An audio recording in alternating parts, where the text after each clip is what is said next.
полека го привршуваме проектот Еногастротуризам тренинг програмата, која е поддржана од Western Balkan Fond. Денеска ќе поразговараме малку повеќе на темата, за да дознаеме уште повеќе детали кои што можат да ни помогнат во промоцијата на нашата винска земја и региони. Денеска со нас е Елена Иванова, директор на Импакт фондација, како и експерт за одржлив туризам. Здраво, Елена. Здраво. Ти благодарам што си тука со нас денеска и се радуваме на овој разговор. За почеток, како ти го доживуваш еногастротуризмот? Што представува тоа за тебе? Благодарам на поканата. Еногастротуризам за мене како турист е една од омилените, да речам, дестинации и начини на опуштање, затоа што претпоставувам дека и сум во таа животна доба кога знам подеднакво да уживам во добра храна, добри одржливи рурални дестинации и секако вино. Меѓутоа, со темата сум запозната од порано, уште кога учевме различни теми и развој на одржлив туризам и често пати размислував како да го направиме тоа и кај нас, докаде сме ние со развој на вински туризам пред се. И низ годините, можеби 10 години како сум вклучена во темата, чувствувам дека се подместува таа скала на која што одиме во развојот на туризмот, но не можам да не споменам дека потенцијалот што го имаме не е можеби ни до пола искористен. Дали мислиш дека ова движење е ново за нашата земја и за целиот балкански регион? Нови сме ние. Тие што работиме на темата, што сега сме вклучени во оваа тема, но тоа е наше наследство, кое што мислам дека со векови се работи на него, поготово од производството на вино, па понатаму целата комплементарна понуда која што се развива со виното и винските региони во Македонија. И на нас е како тоа ќе го направиме, бидејќи немаме многу време. Имаме 20-30 активни години во кои што може да придонесеме. А имаме доста на што да... Имаме на што да работиме. Да.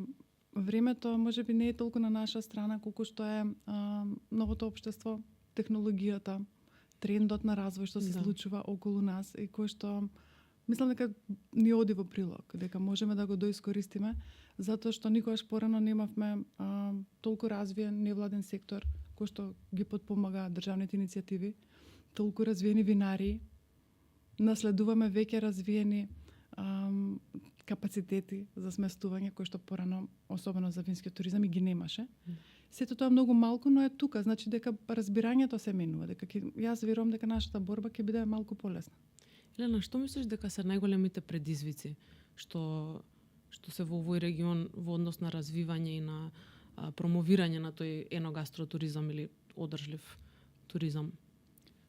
Можеби, ако прво се задржиме на содржината на еногастротуризам, тогаш би го одговорила прашањето со еден збор промоција, затоа што чувствувам дека битката на сите економски стейкхолдери во оваа приказна не е лесна затоа што нема промоција. И можеби нормално како и во другите економски сектори, не само во туризмот, можеби тука може државата да се вклучи повеќе и да овозможи средина во која што ќе може да делуваат. И секако здружувањето кое што би го направиле не само во државата, туку регионално, и сега и се случува, е тоа што ќе им помогне на сите чинители, на сите винари и дестинации заедно да се промовираат. Но ако зборуваме за одржлив туризам, според мене има многу повеќе работа што треба да се заврши отколку само промоцијата, затоа што колку и ние здружено да се бориме за таа промоција и за да се слушне во светот што имаме и како тоа го правиме, ние се уште сме многу назад во програмирање на одржливи дестинации и планирање на истите не ни е јака страна. Тоа значи дека тргнуваме водени од поривот дека сакаме да ги донесеме туристите кај нас, сакаме да им покажеме што имаме, но забораваме дека дури да успее тоа, дури да дојдат многу туристи, дури да станеме достапна дестинација за туристите, ние нема да можеме да го издржиме нивниот прилив. Нема да можеме да ги удостоиме со сите не само содржини, туку услови кои што им ги нудиме. Не е само економска одржливост, туку треба да внимаваме на социјална и еколошка одржливост. Од една страна... Жал, имав неодамна таква случка баш со вински експерти кои што ги шетавме и беа се воодушевени, но нормално го забележаа отпадот кој што беше по страните на патот, кој што е целосно во линија со тоа што го кажа. Еколошката одржливост кај нас е сосема загрозена, не случајно се бориме за УНЕСКО статусот на нашиот бисер Охрид, да. Но концептот на одржлив туризам ги има трите постулати: економска, еколошка и социјална одржливост. Само за да доловам што е тоа социјална одржливост, ќе ве потсетам на една шега, можеби што сите ја памтиме, како охриѓаните често се шегуваат за нивните гости од Скопје. Да. Тоа не е случајно. Тоа е точно тоа што се случува кога не е испрограмирано како ќе изгледа нашиот туризам, како ќе изгледа високата сезона и како ние ќе бидеме добри домаќини. И не е вината кај нив, туку е вината во начинот на кој што ние го организираме туризмот во државата.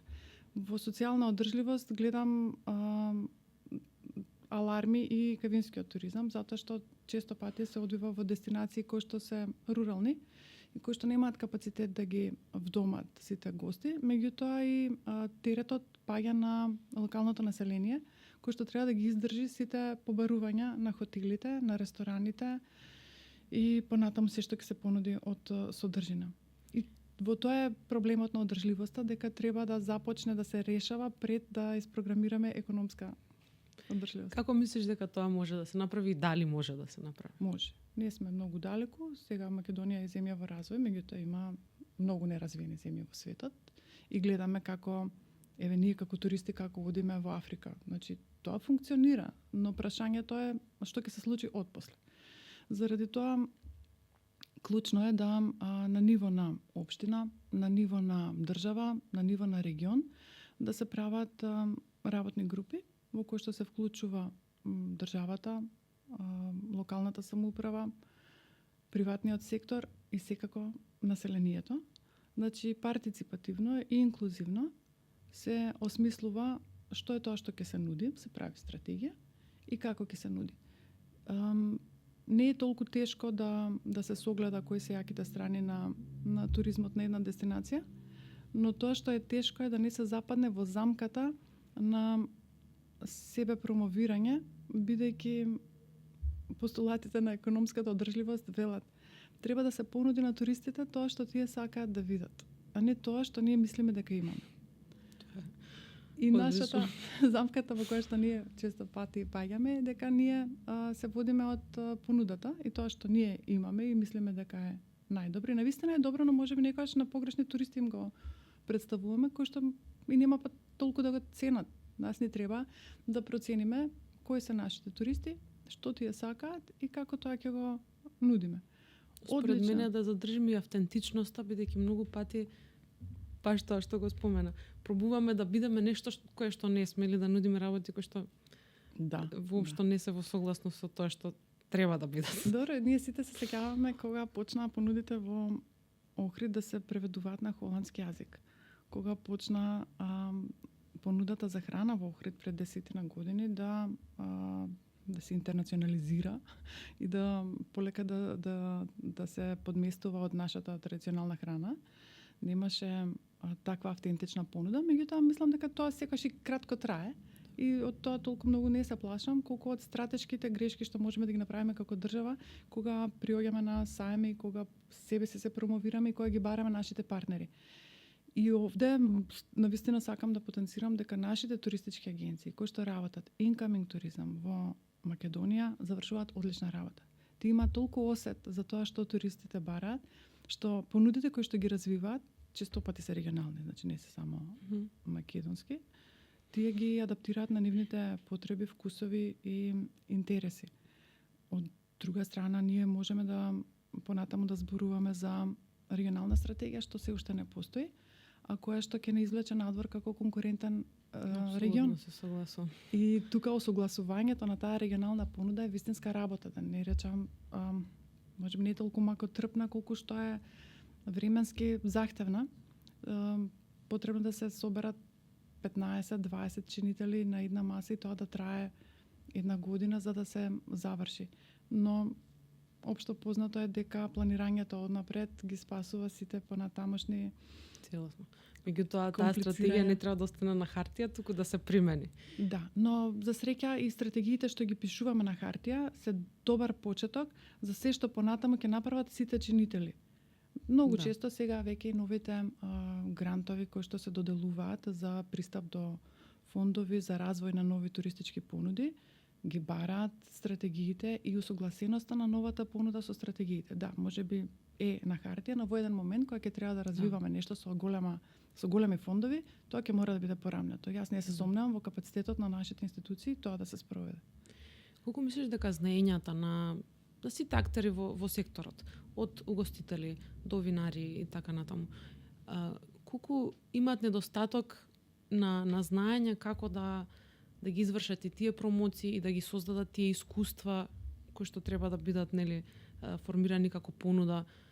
Дали е тоа потенцијален проблем или повеќе? Да, за Македонија прво да одговорам, Македонија не е земја што има долга традиција на туризам и што има знаење за туризам, ниту може да го спроведува секој еден последен тренд во науката, заради тоа што едноставно ние можеби 20 на години работиме нешто што е incoming туризам, но тоа е лимитирано.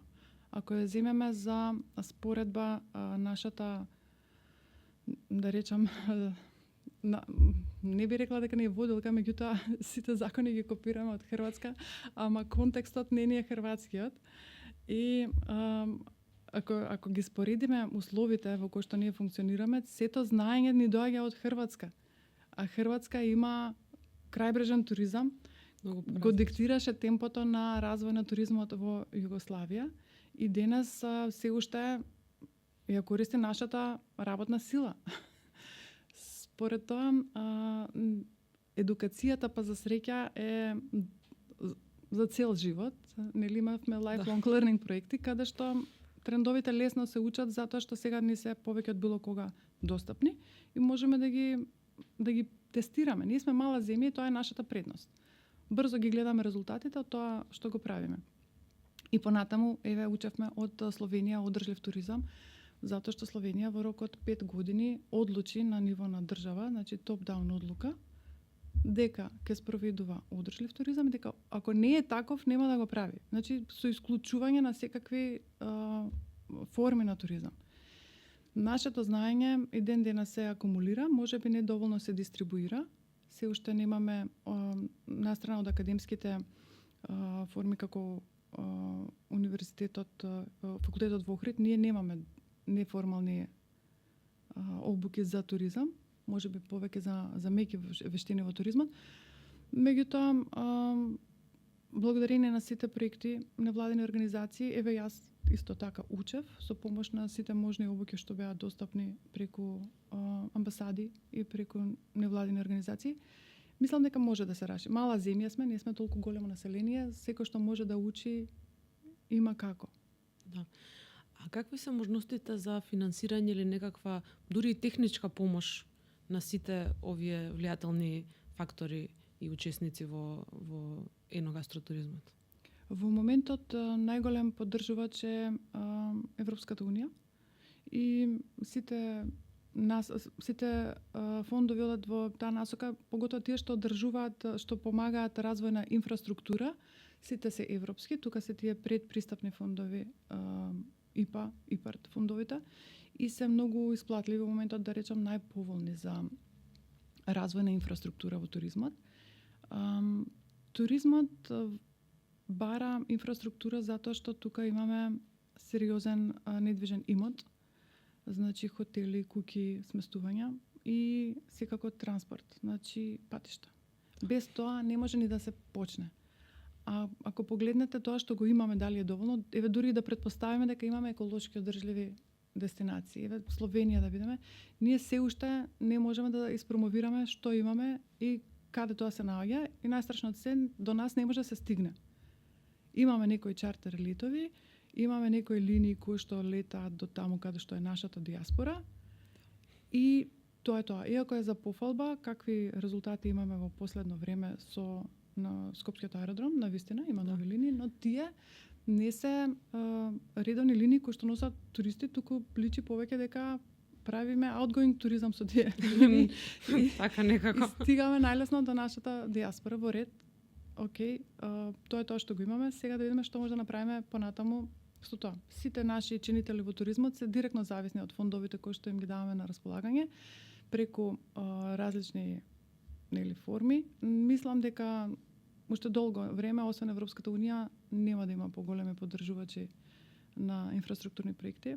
Понатаму и таа форма ќе се менува, како што имаме најава, дека за 2 години од сега нема ни да можеме директно да аплицираме за тие фондови во ЕУ или во невладини проекти. Тоа секогаш ќе бидат нашите министерства. Значи, повторно Тоа е голема промена. Повторно назад према нас треба да се погледнеме во себе дали нашите институции се спремни да ги дистрибуираат тие фондови и сами себе да се јакнеме. Затоа што јас имам тука сомнеш, ако беше тоа така, ако бевме спремни, немаше да ни требаат фондовите. Значи, тука ќе имаме сериозна работа и повторно знаење, дисциплина и посветеност кон некоја стратегија што треба да направиме. Но добро, како што реков, туризмот е сега на нас, на овие генерации, не е ништо ново, ние сме нови во него, новите трендови ни се достапни, ги гледаме. Никогаш порано немавме толку многу податоци на дланка. За едно истражување порано сме трошеле месеци да дознаеме како е. Сега имаме вештачка интелигенција што ги чита податоците од серверите во светот и многу лесно стигнуваме до податоци врз основа на кои носиме одлуки. Не би требало да биде толку тешко. Дали сметаш дека развитокот на технологијата може да се употреби и на кој начин во полза на развивање и на промоција за туризмот во овој регион? Многу добро прашање. Има една многу стара болка на Балканот. А таа се вика туристичка сателитска сметка и успеа да имплементира само Хрватска. Сега кога размислувам, можеби ќе треба уште малку да доистражам, да видам што се случува таму, бидејќи можеби одамна го немам погледнато тоа прашање. Но само да ви кажам каква промена прават податоците во еден сектор како туризам. Таа туристичка сателитска сметка кажува кога еден турист ќе влезе во државата, се евидентира дека е влезе, значи преку пасош или преку телефон. Да. Што се прави и каде ги троши парите, додека не се замине. Бидејќи ние знаеме сега бројме колку туристи имаме, патем имаме околу 500,000 странски туристи годишно последните 2 години, и колку време престојуваат, бројките се поразителни. Веќе 6 години паѓа бројката. Беше 2,9 ноќевања на еден турист што стапнал во Македонија. Во просек. Значи, помеѓу 2 и 3. Сега се 2,1. Значи, уште помалку се задржува во Македонија, бидејќи нема што да прави.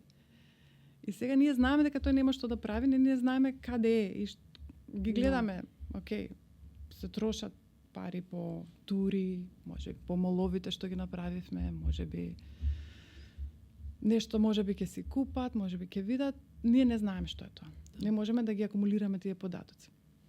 Првично, јас мислам дека кога би ги имале податоците, тука ќе сменат нашата слика за туристите и туризмот во Македонија. А за другите земји и особено за регионот за Европа, веќе ги имаме податоците и базирано на нив правиме пресметки. Тоа е микроперспектива за туристот, но има една макроперспектива која што ја учевме на Корнел универзитетот во Њујорк и свативме дека сега ја имаме како никогаш порано дестинацијата на дланка. Тоа значи, ние можеме да видиме колку CO2 емисии се случуваат базирано на патувањата на туристите во нашата земја, па и доместик. Можеме да видиме колку нашиот водоводен систем може да испорача, базирано на тоа како е во моментот. Сега интересно е Скопје да го гледаме, бидејќи Скопје сметаме дека е преизграден и дека има многу мала инфраструктура, но наспроти тоа ние никогаш не знаеме што се случува со туристите. Не. Ние велиме дека становите во Скопје се празни. Ние се празни туристи има во нив. Земја на врвот на посети на Македонија е Турција. Кај се Сите се во хотелите? Не. Да отвориме Airbnb да видиме што се случи. Значи, акумулација на тие податоци ни ја дава правата слика на тоа како изгледа дестинацијата. Истото се случува со отпадот и капацитетот на чистење на некој град или мала дестинација може да биде во прашање, енергенсите и населението. Пак ќе кажам, секаде го забораваме социјалниот фактор, како ова население живее со сите туристи што доаѓаат во градот. Ние сме во развој на туризмот и само мислиме како да ги донесеме туристите. Пред половина година Шпанија ги забрани Airbnb во поголемите градови. Не знам колку време Барселона се мачи со крузерите. И јас кога се шетав низ Барселона по градот, излегуваат транспаренти на тарасите од зградите каде што населението буквално се противи. Да. Јас како турист не се осеќав убаво. Чувствував дека има револт некој зашто сега сум тука. Не велам дека тоа треба да се случи, но велам дека постои таква опасност и тоа може да не снајде. Имаш односно слични ситуации во Хрватска, особено во регионот на Дубровник, кој што е презаситен од туристи. Шпанија ја доби битката со Booking.com ги тужеше затоа што не плаќаат данок, затоа што профитот на Booking.com е во Холандија, а становите, хотелите се наоѓаат во Барселона. И успеа. Тоа е број 1 дестинација во светот, значи ако ги гледаме како земји, Шпанија е најразвиена со сите форми на туризам, со 360 дена туризам во годината, значи дека нема зошто на глобалната велесила Booking.com да не ја објави војна. Да. И успеа. Сега ова сценарио може би далечно за нас, но зборуваме за развој на туризмот и јас би почнала од тоа, затоа што таму сакаме да стигнеме, па да видиме како тоа да го... Многу интересна перспектива, но да се вратиме наназад. Кои би требало да бидат наредни чекори? Првите што ќе ги преземаме? За иногастротуризам? Да. Па мислам дека вие веќе ги превземавте. Дека проектот на Western Balkan веќе работи во таа насока, затоа што прво овој фонд стимулираше 6 земји во регионот кои што заедно учат. Да. За почеток основите се поставени. Да видиме сега што може да се направи. Не мора ништо веднаш да се прави, не мора веднаш да се прави асоциација која што ќе спроведува не знам какви одлуки. Во ред да почнеме да мислиме на темата и да видиме што нам ни фали за да се доедуцираме. Понатаму секако интерактивна група во која што ќе влезат локалните власти, државите, секако приватните собственици на бизниси во даватели на услуги во еногастротуризам. Тука не мислам само винари, тука се и ресторани, туристички водичи, транспортери, многу важно, комплементарни содржини, бања, адвенчар, спортски содржини, се што мислите дека е засегнато во дестинацијата, да можат во некоја си подолга дискусија да одлучат кои се приоритетите и да видат, да го профилираат со помош на, има повеќе анализи кои што може да помогнат, но и така ја споменам персона анализата. Да видиме која е таа персона што треба да доаѓа и да се направат модели на интереси што ги има, за да може понатаму да мапираме што ние во нашата понуда веќе имаме од тоа, а ако немаме и треба да развиеме, да направиме инвестициски план. Океј, на ниво на регион, нас ни се потребни сега овие точки да ги развиеме. Во секоја земја по една-две, зависно од капацитетите. Нормално се за тоа може и во фази да се одвива, не? Да, и што е предноста на регионот? Исто во овој регион не мора поединечно секоја земја да пробува да направи промоција сама за себе, кога и онака туристите поминуваат само низ таа земја и како што реков, поминуваат 2,9 дена во Македонија, значи еден ден сигурно во Скопје и еден во Охрид. Нема многу време. На ниво на регион ние имаме повеќе да организираме 10 дена, кои што ќе може да бидат доволно да се представиме сите и тоа значи еден штанд на саем за туризам било каде во светот, кој патем не се моја препорака, не мислам дека се случуваат промените на саем, но ете, само ја спомнам дека тоа е тоа што многу чини и дека државата се разбира, тоа го потпомага, но тоа не е доволно. Сите искуства кои што ќе ги имаат туристите во регионот, се тие што ќе го продаваат регионот, бидејќи во една интересна методологија на Универзитетот Сент Гален од Швајцарија, професорот прави истражување и сака да докаже дека дестинациите кои што во Швајцарија се показни дестинации. Ние учиме од нив како и треба да видат дестинациите и сега тој тргнува да испита зошто луѓето одат во некоја дестинација, сака да им покаже дека колку е поголем маркетинг, колку е поголем маркетинг буџетот, толку е поголема промоцијата на една држава, што е нашиот проблем. Но има една точка што кога ќе ја достигнеме на потрошен маркетинг буџет за добиен публицитет за некоја понуда, од таа точка нагоре веќе буџетот, колку и да е поголем, не носи повеќе туристи. Да. Значи, кога ќе го задоволиме нивото на промоција додека туристите дознаат за нас, застануваме и повеќе се фокусираме на содржините. Што направил тој? Во истражувањето оди кај туристите со микрофон во рака и ги прашува: зошто си тука? Како дојде тука? Сите одговараат, ние го тестиравме ова во еден од проектите за туризам во Охрид. Не кажуваат затоа што видов билборд на Партизанска и дојдов во Сент Гален. Не кажуваат затоа што на сајмот за туризам во Берлин видов еден штанд за Сент Гален. Туку велат дека некој им препорачал да дојдат. Word of mouth од секогаш било едно од најаките алатки, кој што само може да го постигнеме ако тие што доаѓаат го имаат искуството. Позитивното. Да ги направиме среќни туристите што доаѓаат со тоа што го имаме. Одлично, ми се допаѓа ова. Се надам ќе успеем. И се надам јас. Дали има уште нешто што сакаш да споделиш? Или препорачаш? Па да ви посакам многу среќа во вашата работа, затоа што верувам во нејзе, затоа што мислам дека и многу од тоа ни треба, не само ова. И нормално да видиме докаде ќе стигнеме, затоа што имаме ограничено време во кое што ќе делуваме. Но ова е правилното време, пошто сега повеќе од било кога ни се достапни и податоци, и алатки, така и отворени платформи. Така, и наше така време. Да мислам дека сме точно на време. Благодарам. Ајде, во духот на. Здрави.